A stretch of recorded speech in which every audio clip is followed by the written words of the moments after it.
Hello friends, राज media TV के आज खास मुलाकात प्रोग्राम में आज हमारे खास मेहमान बने हैं इंडिया के बेस्ट कोरियोग्राफर टेरेंस लुइस। लुइस, जो कि मेरा अपने नाम थोड़ा difficult है। जो कि अपने न्यू एल्बम धोखा के रिलीज़ के लिए उसके प्रमोशन के लिए जयपुर में आए हैं। तो सर, हम आपका जयपुर गुलाबी शहर में बहुत बहुत स्वागत करते हैं। प्रीति मैम, आपका भी हम बहुत बहुत स्वागत करते हैं। सर, आपसे हमारा एक छोटा सा क्वेश्चन है।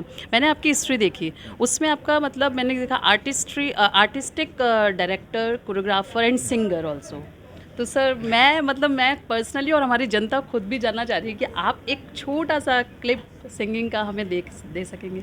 हाँ ज़रूर, लेकिन उसके लिए थोड़ी तानपुरा चाहिए, रियाज़ चाहिए। ऐसे मैं गा लूँगा, लेकिन अभी अभी की अभी चाहिए आपको। सर, एक एक एक लाइन।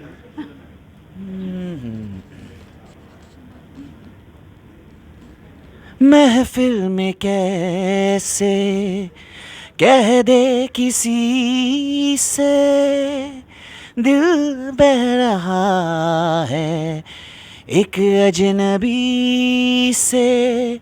महफिल में कैसे कह दे किसी से, दिल लग रहा है एक अजनबी से। हाय करे अब क्या सितम, सुलग सुलग जाए मन। भीगे आज इस मौसम में, लगी कैसी ये अगन, रिम झिम गिरे सावन। एक अल्फाज थोड़ा गलत था, बहुत बहुत वो मतलब On the मैं तो spot, ऐसे ही बिना तानपुरी के, बिना रियाज के। तो हाँ, वेरी नाइस, बहुत अच्छी सिंगिंग करते हैं सर आप।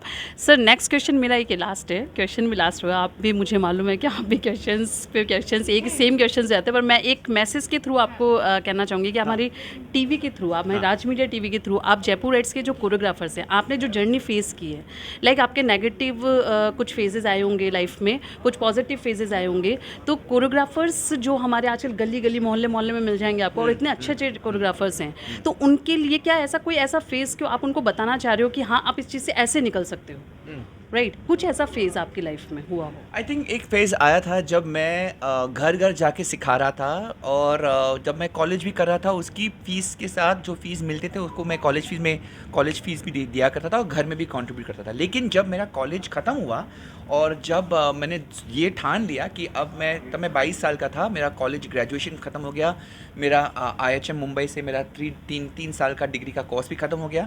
I think at that point I decided कि मेरी माँ ने बोला, अभी तू घर घर जाना प्लीज़ बंद कर दे।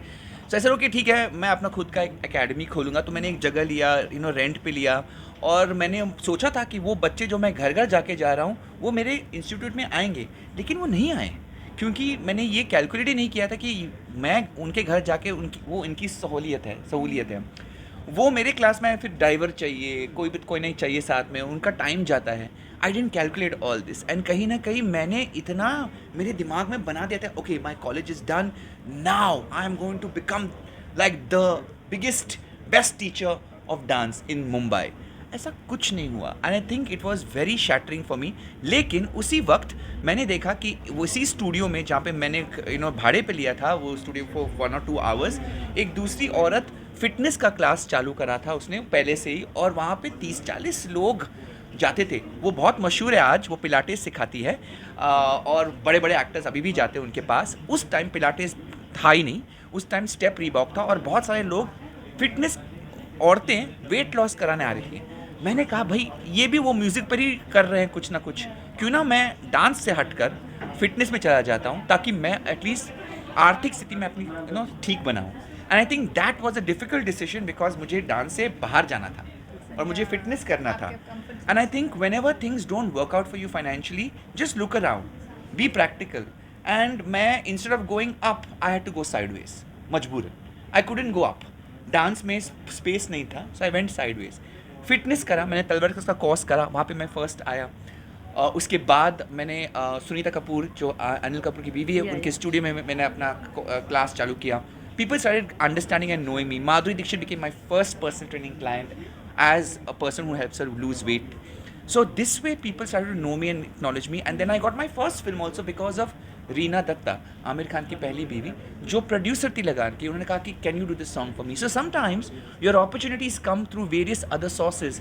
अगर आप दिमाग में रखाओ कि यही मेरा रास्ता है और बस इसके सिवा मैं और कुछ नहीं करूँगा, do have your goals but be flexible. कहाँ से यूनिवर्स आपको देने वाला है वो अपॉर्चुनिटी हमें नहीं पता। और कोई भी इंसान को छोटा मत समझना, बिकॉज यू थिंक, मेरे क्लास में एक Madhuri Dixit also came, you know how, because मेरे क्लास में एक बहुत ही ओल्ड और फ्रेल वुमन आती थी, पतली, मतलब बहुत ही ओल्ड थी from all the age group. और मैं उसको थोड़ा स्पेशल अटेंशन देता था because she was very old. And मेरे क्लास में सब जो औरतें थी एकदम फिट और एकदम स्ट्रॉन्ग, मतलब माँ थे but they were very fit moms. This one was a little older. तो मैं इसको थोड़ा प्यार से समझा देता कि I should go slow with her because I like her in a certain way, because she had a very motherly vibe. और वो she end up being the neighbour of Madhuri Dixit, and she lost weight and Madhuri's mother saw it and Madhuri saw it and then said, okay, can you give me his number? So you never know from where you might think yaar kaun hai ye, you never know. So you need to do your best, you need to be good to everybody, you do genuinely. ऐसा मत देखो कि अच्छा ये बहुत अमीर लोग हैं, ये लोग मुझे आगे लेके जाएंगे, अरे ये तो इंडस्ट्री से जुड़े हैं, ये ना उनकी कांटेक्ट में रहेंगे। ये सब चालाकी जो हम करते हैं ना, ये कभी वर्क ही नहीं करता। You need to do your work and you need to be genuine to everybody. फिर कहाँ से क्या आता है ये यूनिवर्स के ऊपर है। जब मिलता है ना तो बहुत अच्छा तरह से मिलता है and you will be amazed कि ये मैंने सोचा ही नहीं था ये कैसे हो गया। So sometimes in your very stubborn कि मुझे बनना है, मैं दिस जिद is very good, but have an open mind to कौन से दरवाजे आपके लिए खुलते हैं, क्योंकि वही रास्ता नहीं हो सकता, कोई और रास्ता भी आ सकता है। So just be aware of that. Thank you so much sir.